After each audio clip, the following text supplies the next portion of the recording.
people will say things like, don't be scared, don't worry. We tell kids, don't stress out.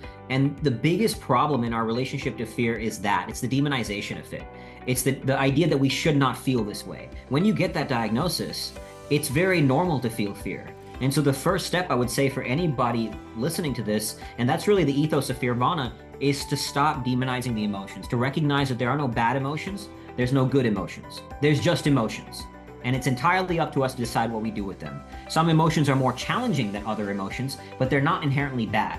And one of my many mantras is fear propels you to prepare. When you engage it, fear propels you to prepare.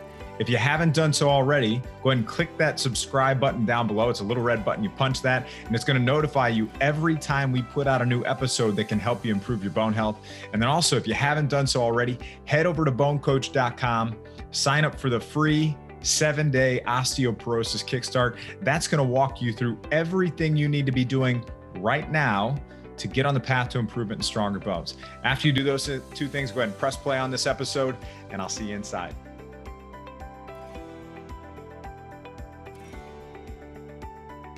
Welcome to this episode of the Bone Coach Show. Joining us today to explore how to turn fear into health, wealth, and happiness is Akshay Nanavati. Akshay Nanavati has overcome drug addiction, PTSD from fighting in Iraq with the Marines, where one of his jobs was to walk in front of vehicles to find bombs, depression, and alcoholism that pushed him to the brink of suicide. Since then, by embracing his demons, he has built a global business, run many ultra marathons, climbed mountains in the Himalayas, spent 10 days in darkness and isolation, skied 350 miles across the world's second largest ice cap, and has become one of only 26 people to ski up a remote glacier in Antarctica, where he lost 2 fingers to frostbite. Despite 4 biological defects, including a blood disorder that 2 doctors told him would kill him in boot camp, he is now a sponsored athlete and is currently training for the first ever solo 110-day, 1,700-mile coast-to-coast crossing of Antarctica. Combining his life experience with years of research in neuroscience, psychology, and spirituality, he wrote the book Fearvana, about which the Dalai Lama said, "Fearvana inspires us to look beyond our own agonizing experiences and find the positive side of our lives." Akshay is on a mission to help our human family explore the edges and fall in love with both play and suffering in order to create a life of greater meaning, joy, and fulfillment. And it is an absolute pleasure to have this conversation with you today, Akshay. Thank you for having me, brother. Honored to be here. I'm so glad that you're here, and it's great to see you again. And what I would love to do is let's start out with a little bit of your backstory and how you transitioned into one of the most inspirational people I've ever met. And that's a pretty bold statement, but I would say he is one of the most inspirational people that I've ever come across. And he has a very powerful message, and I'd love to hear how you got started. Sure. Yeah, my background, I was born in India, moved around from India to Singapore, moved to Texas at 13. And, my family wasn't extremely wealthy, but certainly not poor. So kind of a middle-class upbringing. And I didn't really know hardship at that young age. And as a result of moving around a lot, I was kind of a lost kid. And so got to the US, and very quickly, soon after moving here, I got into drugs, into alcohol, very self-destructive, cutting myself, burning myself. I still have these scars on my arm, lost 2 friends to addiction, and was going down that path until I saw the movie Black Hawk Down. That movie touched my soul and changed my life. Watching these men give their lives for another human being. I mean, the courage it takes to do that. It planted a seed that almost overnight got me out of drugs, and read a bunch of books after that on military life in combat, and decided to join the Marines. And the Marines birthed everything I am today. You know what it's like in the military, and in the Marines you learn how to suffer, and it taught me the beauty of that, because you find something within yourself to transcend that suffering. And I didn't know I had that until I had to suffer to figure that out, to find that within myself. And you do that not only for yourself and tapping into something within your own spirit, but you're doing it for others. In the Marines, nobody cares about your well-being. It's about the mission and your men. That transcends your own individual well-being. And while there are many moments that's really rough, it's profoundly beautiful to live in an institution like that. So after joining the Marines, it planted the seed that is everything I am today. And I started looking for other ways to challenge myself and confront my own limitations. So I was scared of everything, of heights, tight spaces, open water. So I went caving, skydiving, rock climbing, mountain climbing, scuba diving, you name it. Like outdoor sports and nature became my playground to explore the limitlessness of the human potential that we all have within us. That planted the seed again that now led me to Antarctica. But even before Antarctica, I served in Iraq, was deployed out there. As you said, I had a pretty dangerous job walking in front of vehicles, looking for bombs, but I thrived out there. I embraced the experience, learned to master my fears, learned to do it for the men and the mission, for the people we were there to help. But I struggled a lot after coming home. I'd lost a friend to the war, lost a couple of junior Marines to suicide, and I felt struggle. I was diagnosed with PTSD, struggled with depression, drinking. I wanted to go back that environment. I struggled in the normal world, so I was drinking heavily. I mean, a bottle of vodka a day for days on end until one morning, after 5 days of binge drinking, I woke up and was seconds away from, I had a knife standing there and about to slit my own wrists. And that was that rock bottom moment that I needed in a way, because it just shocked me that I had gotten to a point where I would even consider taking my own life, And so that's when I started to climb out of the abyss. I started researching neuroscience, psychology, spirituality, doing that inner work to confront my own demons, to get a deeper understanding of trauma and our relationship to it. And that's what led to then me writing the book Fearvana, to building my business, to help other people transform their own relationship to suffering, to then exploring my own edges further and further, from running ultra marathons to spending 10 days in darkness to climbing mountains more and more. And now the culmination of all of these, in a way, this is kind of my life's mission, has been leading me to this never before feat, doing 110 days solo coast to coast crossing up Antarctica that has never been done before, pushing the boundaries of the human endurance in the most extreme way possible. And that's kind of a culmination of decades playing, exploring the edges. Let's talk about this mission that you're setting out on very, very soon. Can you talk about what that's going to look like when you're actually out there? I know you and I were at this event recently, and you sat down and you were kind of showing me exactly what this would look like, where you're going to go, and I'd love for the audience to understand what the experience will be. Yeah. So this November, I'll be dropped off in Antarctica, and I'll be dragging about a 400-pound sled. It'll be 2 sleds, 400 pounds, with all my food, fuel, tent, barely any gear. I'll be in one piece of clothing the whole 110 days to survive out there for 110 days. Now, Antarctica is the coldest, windiest, driest continent on Earth. It's one of the most savage, unforgiving environments on the planet. I've lost 2 fingers in Antarctica from an expedition 2.5 years ago. The cold is brutal. It'll drop down to -40 at times with hurricane force winds. It is absolutely unforgiving. And regardless of these conditions, I will be walking with this sled, cross-country skiing more accurately, but you're moving very slowly because it's a 400-pound sled behind you, dragging this for 10 to 12 hours a day, every single day for 110 days to make this crossing. And when you're out in Antarctica, there's no stimuli. 80 to 90% of the journey, it's just blank white nothingness. So there's not, like, unlike mountain climbing, which I've done a lot of, there's the scenery as you go up and down the mountain is different. Each day is dynamic because the terrain is different. In Antarctica, and this is what makes it so brutally mentally challenging, is every day is the exact same. Every day you wake up, you break down your tent, you're skiing. And imagine skiing into like staring at a white wall, like just looking at a white wall, and imagine staring at that for 12 hours a day while you have to drag a 400-pound sled.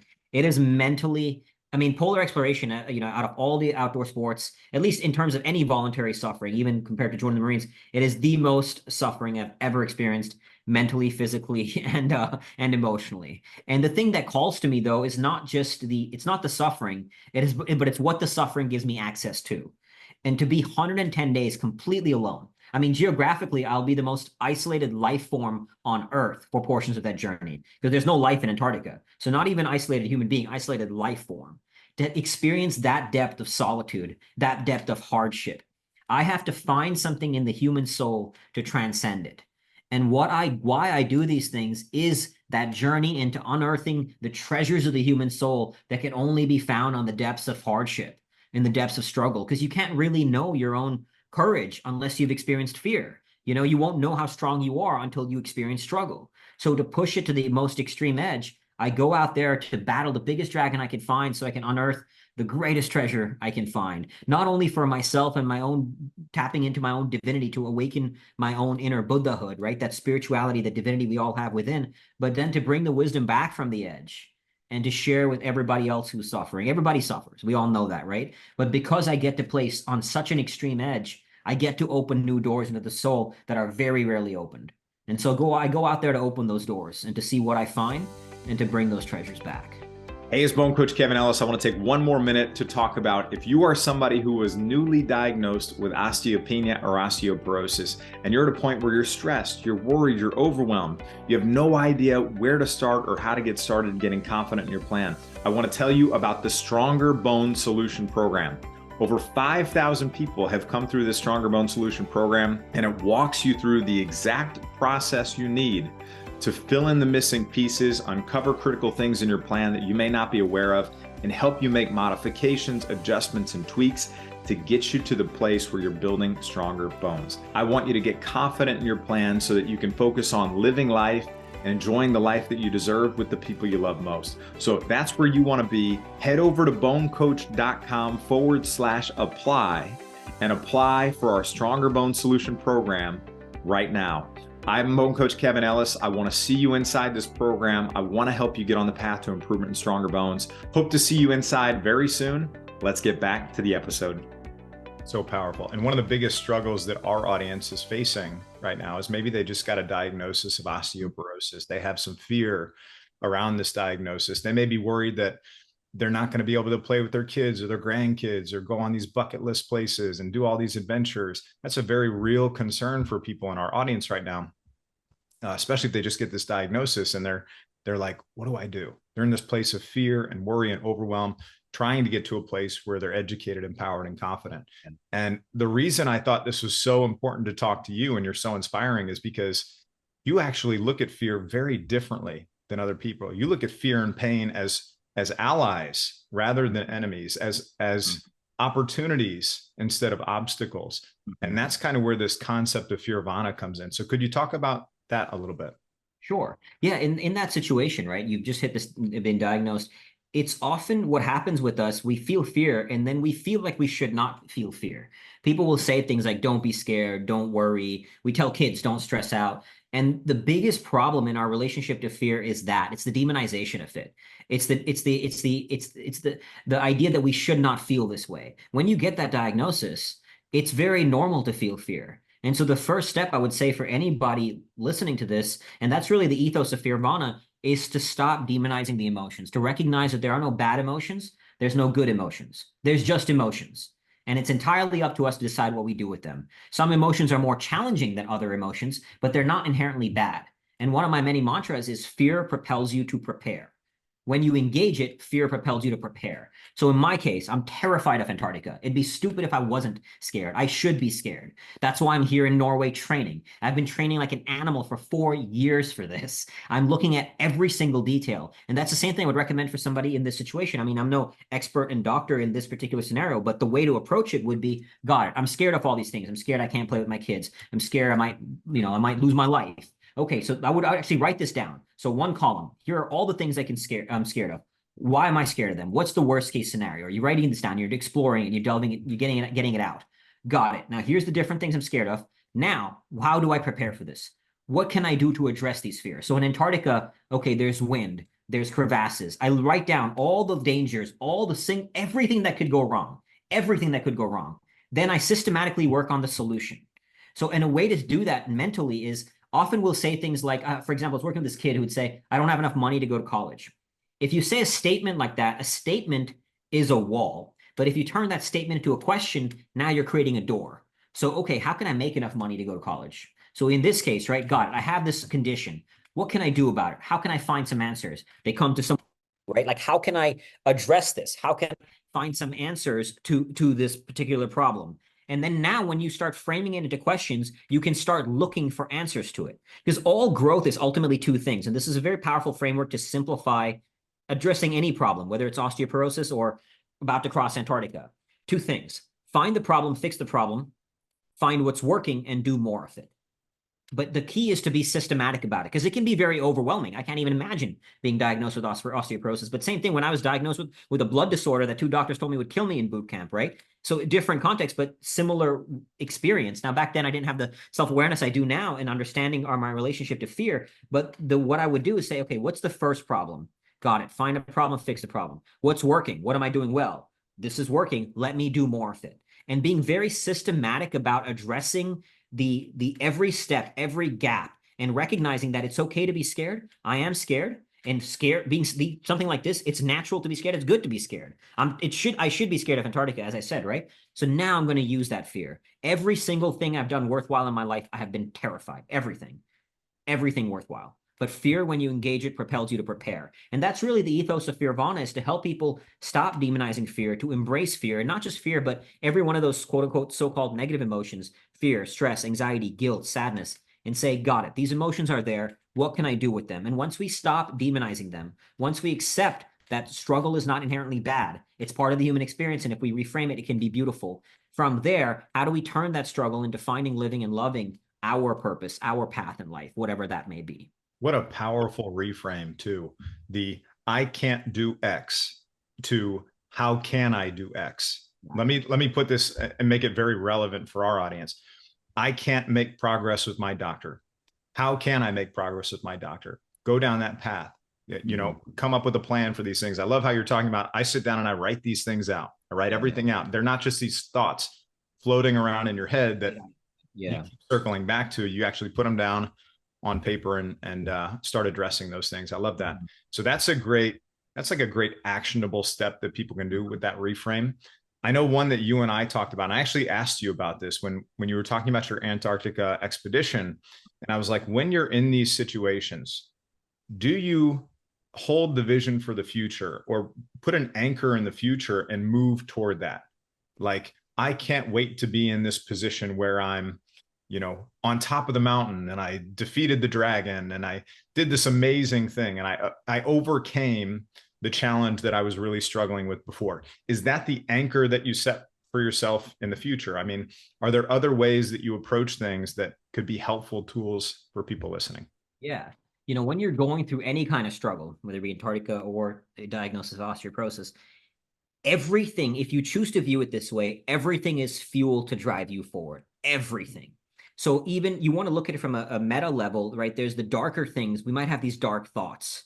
You know, use your darkness. For example, I've lost many friends to combat, to addiction, and that's kind of going into these places, a dark place for me to go, because it brings me to tears. I was on a solo expedition in Iceland recently, 20 days alone out there, and I was thinking of a friend of mine who was recently killed in combat, and I started tearing up out there. Now these are dark places to go, they're intense places to go, but but it can be used as fuel. To me, the way I frame it is honor his death, honor that man's life. This was a mentor of mine in the Corps, right, in the Marines, and so let me use my life and let me honor that man, what he did and who he was, and through my own deeds, he is immortalized, right? So you're thinking about the dark places you go, but you're also thinking about the light. I'm feeling tremendous gratitude. I'm looking at, like you said, the future, the vision of what I want to accomplish.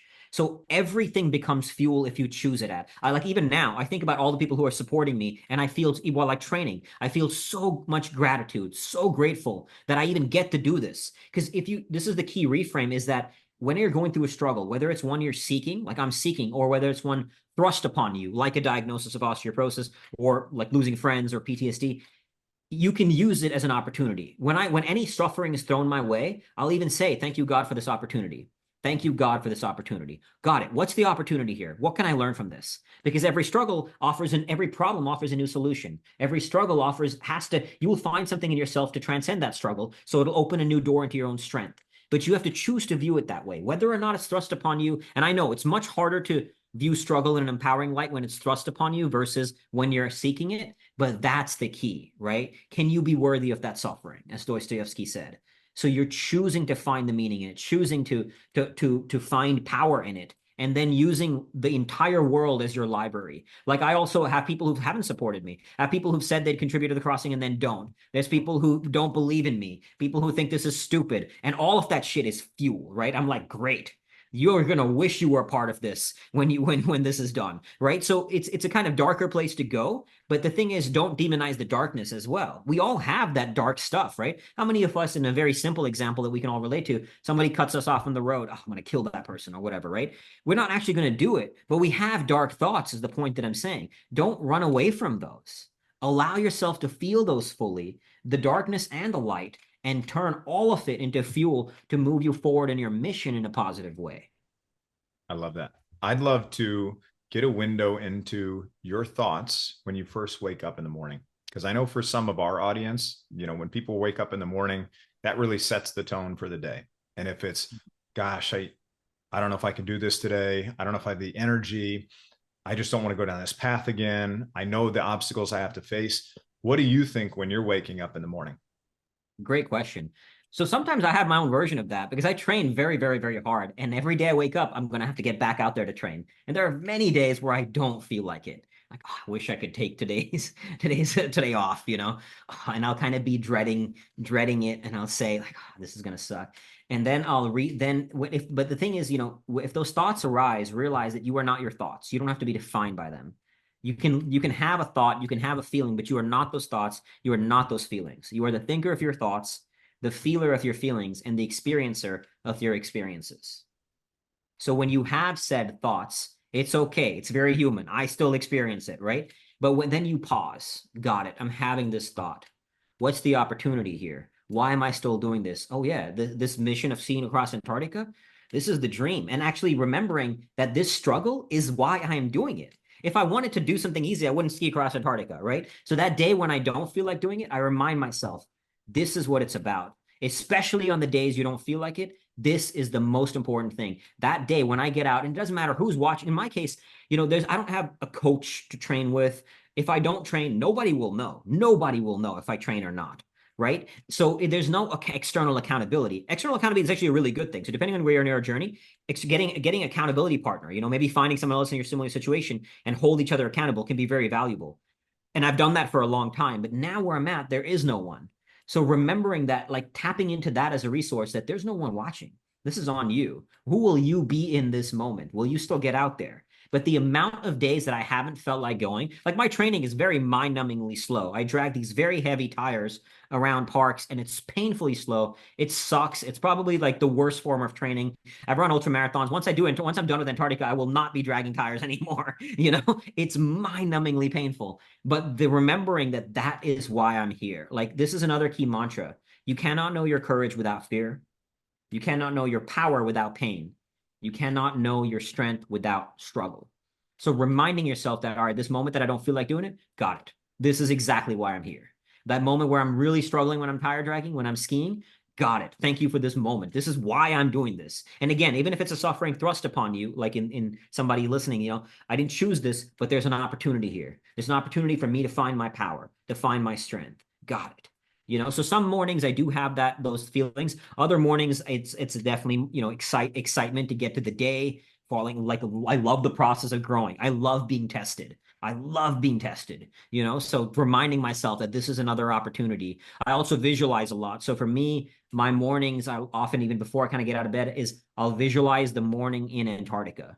So I'll visualize the ritual that I have to go through in the morning in Antarctica. Because in a polar expedition, mornings can be some of the hardest things, right? You've just finished an insanely hard day. You're 100% not fully recovered, from going out for 10 to 12 hours, and you got to get up and do it again. And sometimes there's a minus 40 degrees, there's a storm blowing, and that can be brutal if you let your mind take you there.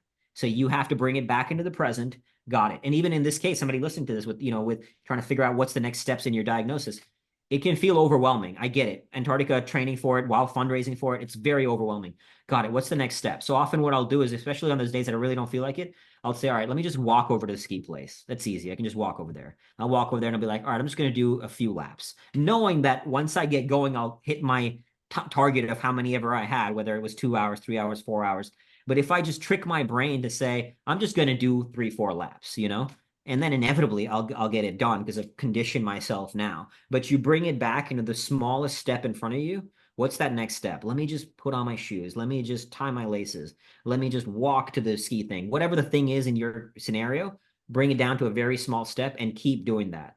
And then keep moving forward. And that's how you would, the result like, I'm not thinking about the long range. There are times where I'll visualize myself at the end of Antarctica, but more often than not, that's not where I'm living. Right? That's the goal in the back of my mind. Where I'm living is here in the next step.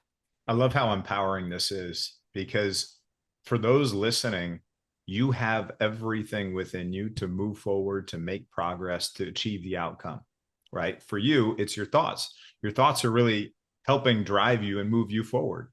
You have your body, it wants to heal, right? Mm-hmm. Your body wants to heal and get better.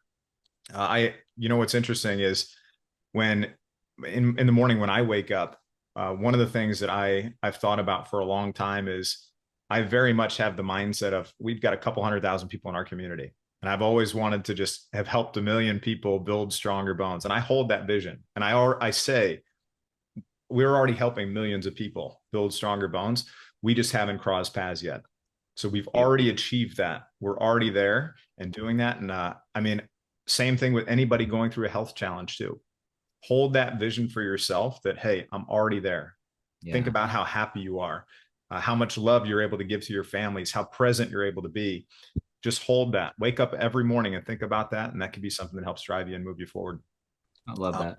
Visualizing the outcome. Mm-hmm. Yeah. One other thing that, I think there's a connection. One of the reasons I'm kind of drawn to your story and everything that you're doing too is, I am a Marine.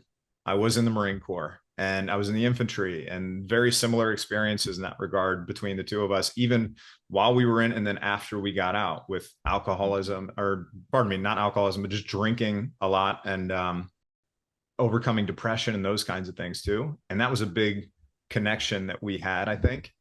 But what really I wanted to talk about was the identity piece. So I still identify today as a Marine. And when I wake up in the morning, there are still parts of me that wants to do things like a Marine and wants to get up and act like a Marine, because that's part of my identity. For those who are not Marines, which is just about everybody listening, how would you talk to them about what their identity is, what role that plays in their ability to move forward and make progress? The foundation of that is to recognize and to realize how malleable our sense of identity is, right? Everything, almost all of how we engage with reality is a construct. And I'll explain a little bit what I mean by this. So for example, I'm holding currently a red water bottle. How do I know this thing is red? How do I know it's a water bottle? When I was young, somebody put those words saying, this thing you're seeing is red, this thing you're holding is a water bottle. Right. So all the way we engage with all of reality is a construct. Even our beliefs on reality. So for example, when I first got into running ultra marathons, I would share with somebody that I did 24-hour run. This person had no idea that people even did this. So in their world, it was impossible. Now, if you look at as an ultra marathoner, running a 24-hour run is fairly normal as an ultra marathon community. So, why is for some people running a marathon is a lot. It's the biggest thing. But once you run that, now your belief on what's possible expands. So your construct that shapes your reality expands. So even our identity, right? I'm an Indian person. The nations are a construct of our identity. So I went deep into studying this actually and studying method acting. Now, actors, they're building a whole new idea, especially the really powerful method actors like Daniel Day-Lewis, for example, greatest method actor of all time. He gets to a point that he's actually dreaming and sleeping and thinking as the character, not as himself. And he said this, I've had thoughts that are not my own. One director said of Daniel Day-Lewis, I've never seen somebody come as close to Daniel to complete obliteration of the self. Complete obliteration of the self. I mean, his shedding is all his own thoughts and building a new self. So what's the message there for us is that the paradigms of our own reality that we believe to be true can be molded into something else. You talked about how when you work up in the morning, one of my many mantras is where your focus goes, your reality flows. Your focus goes, your reality flows. So if what I choose to focus on becomes me, more I focus on it, the more I become it. So I am going to believe that I am somebody who can ski across Antarctica, right? Now, let's say you don't believe it at first. That's okay. You also don't have to have self-belief to take action. Belief is built on the battlefield. The reason I have this belief now is because I've gone to war with myself enough times to construct this identity that I know it's true. I don't have to, is it true? Do I not? But I know it because I've gone to war with myself so many times to prove to myself I have earned the right to call myself this way, right? So the point is, whatever sense of identity you want to be, you create it. You create it by stepping into the arena. And then when you do, you reinforce it. So even today I was out skiing and I was kind of hurting. My entire body feels a little sore and worked almost always, right? And I did not feel like going skiing. Just another day I did not feel like going. Got there and I was having this self-dialogue while I was skiing. You're a legend. Who would do this? Who can do 21 Nordic curls? Your hamstrings are the strongest hamstrings any polar explorer on earth. Nobody trains as hard as you. Nobody's as strong as you. And it talk like some people can view it as quote unquote egotistical. Now remember, I'm just talking to this myself. But if you want to be great, you have to believe you're great. So ego, like fear, like anything, is not inherently bad. It can be used in negative ways, just as fear, just as anything can. But if you have to tap into that from time to time. So whatever you're going through, right? All right, this is who I am. I'm the person who can transcend any struggle. So one exercise I have people do is write down, coming back to write down every struggle you've overcome in your life. Because we are living in a very under-acknowledged world where people don't acknowledge themselves enough for how awesome we actually are and how strong we are. So anybody listening to this, write down all the struggles you've overcome, all the things you've endured, all the success you've had, all the victories you've experienced. And when you start doing this, you'll see, my God, I've done a lot. I'm a warrior, and then tap into that in your own lingo, whatever your version of your words is. And you do it long enough, it becomes you. And then you do it long enough, it's no longer a thought. It's not conscious, it's some subconscious. It's embedded into the fabric of your soul that this is who you are. But remembering that the constructs of our identity are very malleable, and we can choose to create any construct that serves us. I remember you said something at the event that we were at. You said, own your ego and tap into your humility. You can tap into both of them. Both can coexist. Exactly. This is kind of the ethos of Fearvana, is that two seemingly contradictory ideas, fear and nirvana, ego, humility, pain, pleasure, darkness, light, two seemingly contradictory ideas, but they can coexist as one. And true mastery is being able to acknowledge that these two seemingly opposing forces can actually coexist, and recognizing that they must coexist. And when you tap into both these forces, recognizing that neither one is bad or good, they just are, now you find something that is stronger than the sum of each individual part, and you tap into something greater. There are a couple other things that you said that they're just one-liners that really stuck with me, and I'm going to share them. And then I'd love for you to just give a brief overview of what you meant when you said these things. One of them was, every morning, the version of you that exists today will never exist again. I love that. So thank you. When you wake up, this moment in time is never going to exist again. And who you were in that moment in time is now dead, because it will never exist. It is gone. And when you remember this, and this hit me when I was skiing, actually, is that when I like that person I was when I woke up today, and now I'm 5 hours into skiing for the day, that version of me is gone. It's completely dead.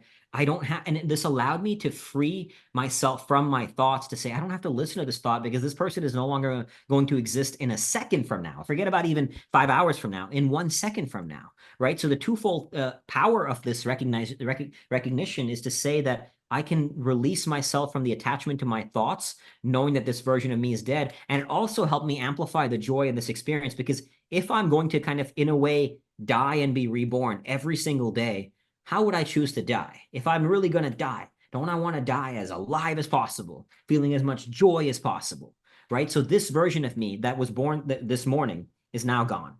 Because Heraclitus, the Greek philosopher, once said, no man sets foot in the same river twice, for he is not the same man, and it is not the same river. Because at any moment in point, any moment in time, we are evolved. That version of us, it shifts instantly every moment, and we get to recreate who that new person is being. So we are constantly, every single moment, this kind of human. I like to think of us as human becomings, not just human beings. We're constantly becoming, and the value in this realization is to get to choose, who do you want to become every moment. And if you're somebody who woke up in the morning this morning and you said, I can't do this, or, I guess I have to succumb to this diagnosis and accept the future that's been handed to me, by your doctor or by whoever else, guess what? Every morning, the version of you that exists today will never exist again. So tomorrow, you can be a completely different person that can actually approach things differently.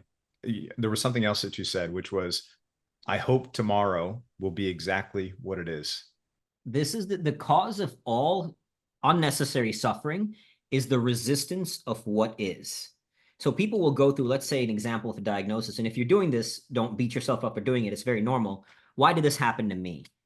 How many times do we ask that question? Why did this happen to me?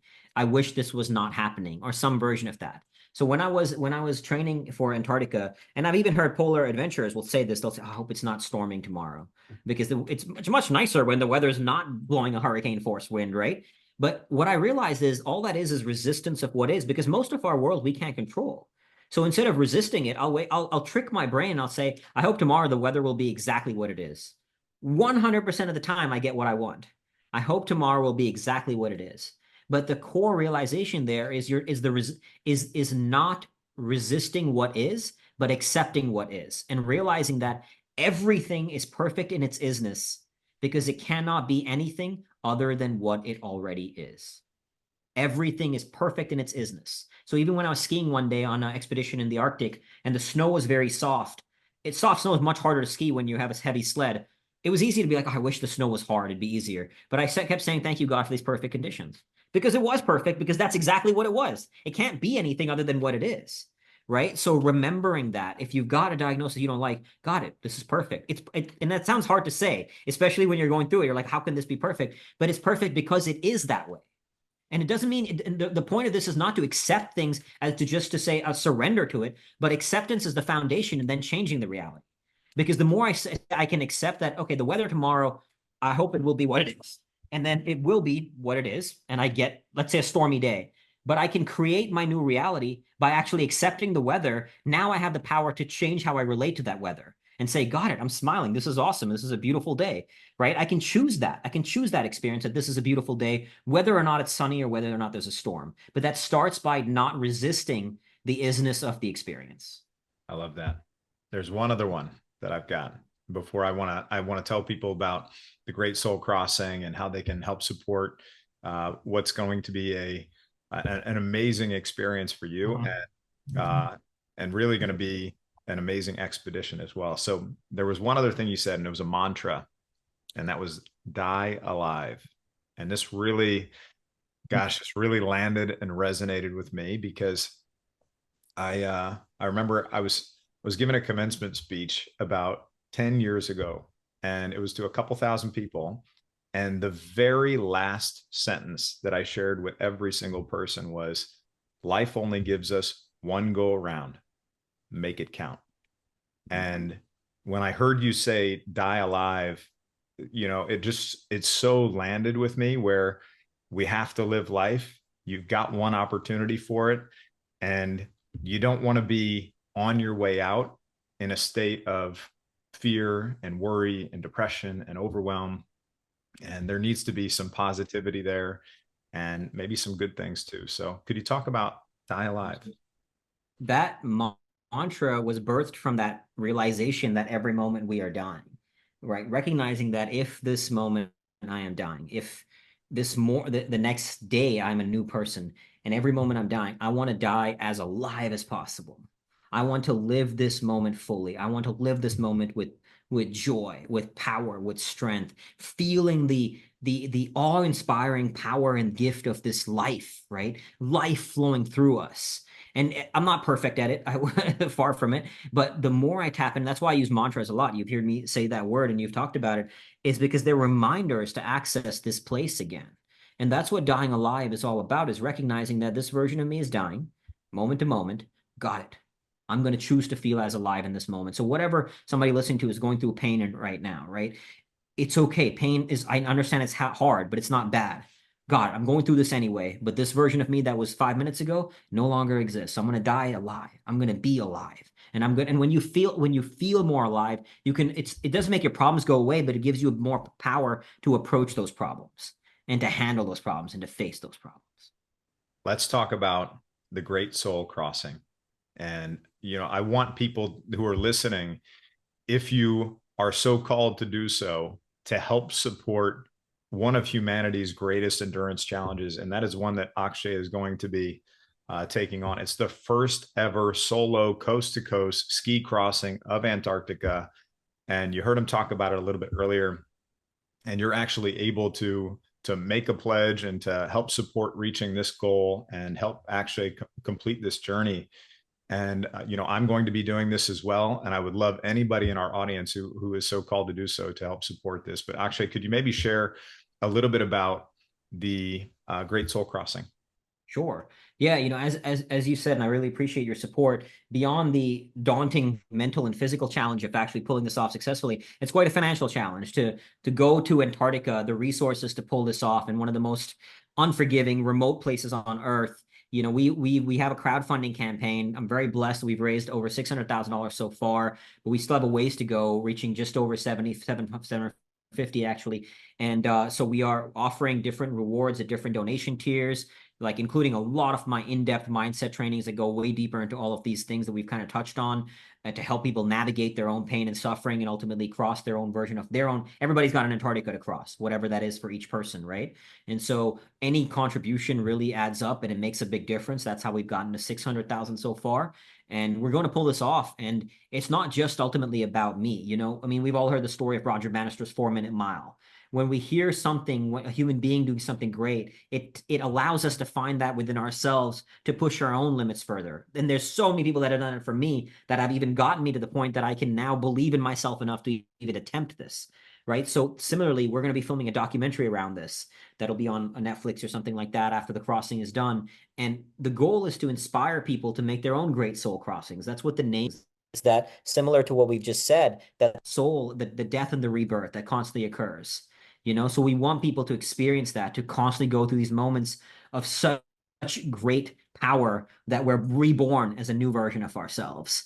And so any support, you can find the crowdfunding page at greatsoulcrossing.com. That's great, SOUL crossing.com. And any support is really well received. And I appreciate your offer for support as well, brother. And thank you for having me on to share this as well. It's really a massive team effort. You know, I'll be alone on the ice, but it has taken an army of people to get us here, not just in terms of the fundraising. I have nutritionists, doctors, coaches, mentors in every arena that have helped come together to really pull this thing off. And it takes an army to pull off something this historic. Hey, it's Bone Coach Kevin Ellis. Thanks so much for tuning into this episode of the Bone Coach Show. If you're finding it helpful, please leave a positive rating and review. Hit that like button, subscribe to the podcast or the channel. That lets us help more people and reach and serve more people. And it also lets us know that this is helpful to you on your journey to better health and stronger bones. And then also, right down in the show notes, you can actually find a link to my free Bone Healthy Recipes Guide. That's going to give you access to some amazing and delicious recipes to support your journey to stronger bones. And then also, we have a link to my free Stronger Bones Masterclass in the show notes too. And that is the 3-step process that has helped people in over 1,500 cities around the world get confident in their plan for stronger bones. Over 110,000 people have taken part in this, and it's been really, really helpful for them. And I want you to have free access to it too. So add your name and email right down there in the show notes, get access to that free Stronger Bones Masterclass, and let's get you confident in your Stronger Bones plan today. Well, it's amazing that you're doing this. And I mean, what an inspiration. You really are. And you know, when you go on the site, the Great Soul Crossing, or it's greatsoulcrossing.com, we're going to link to this in the show notes. You go there, variety of different donation tiers that you can look at, and depending on your budget or depending on what you're called to share with Akshay, and you'll be able to get all kinds of stuff there. So yeah, thank you so much. And thank you, anybody listening, for any support. It really makes a difference. And as I said, together we can pull off something quite grand. And then the other piece I want to close out with is, I know you have this amazing book, Fearvana, as well. So maybe we could talk about where people can find this also, and any other resources that you want to share with the audience. Sure. Yeah, you can find the book Fearvana on Amazon in Kindle, paperback, Audible. And as we said before, the whole idea is to help you reframe your relationship to fear and then use it in a positive way to find, live, and love your path, whatever that may be. That's the ethos of the book. We have donated all the proceeds of the book to charity in the past. We've helped survivors of sex trafficking, to former child soldiers, build a school in West Africa. Currently, we're putting all the book proceeds to the Crossing Fund as well. So we're doing everything that goes towards that. And the book, even after the crossing, it'll be going back to charity as well. So I think hopefully you'll get value from the book and also make an impact through the purchase of it. Wonderful. And you're also on social media. Yes, Instagram, you can find me at Fearvana, Fearvana. I share a lot of the lessons from the journey while I'm training, as well as once I'm in Antarctica, there'll be a live tracker following along that you'll be able to kind of follow along. I'll be sharing audio updates from the ice and documenting my descent into madness as I spent 110 days completely alone out there. Yeah, that's amazing. So you're starting this in November. So for those of you listening before November, right? It's November 2024, correct? Yep. Yeah. So those of you listening before then, if you're going to be donating, do it before that point. And you can find that at greatsoulcrossing.com. You can also find Akshay at fearvana.com, and you can find him on social media as well. Akshay, thank you so much again for your time. And for everybody listening, you can find all the resources, show notes, everything mentioned here today over at bonecoach.com. We'll see you in the next episode. Hey, it's Bone Coach Kevin Ellis. Hope you found that episode helpful and that you enjoyed it. Just one last reminder, if you haven't done so already, head over to bonecoach.com, sign up for your free 7-day osteoporosis kickstart. It's going to tell you everything you need to do to start getting on the path to improvement. Hope you found this helpful. I'm your Bone Coach Kevin Ellis. I'll see you soon.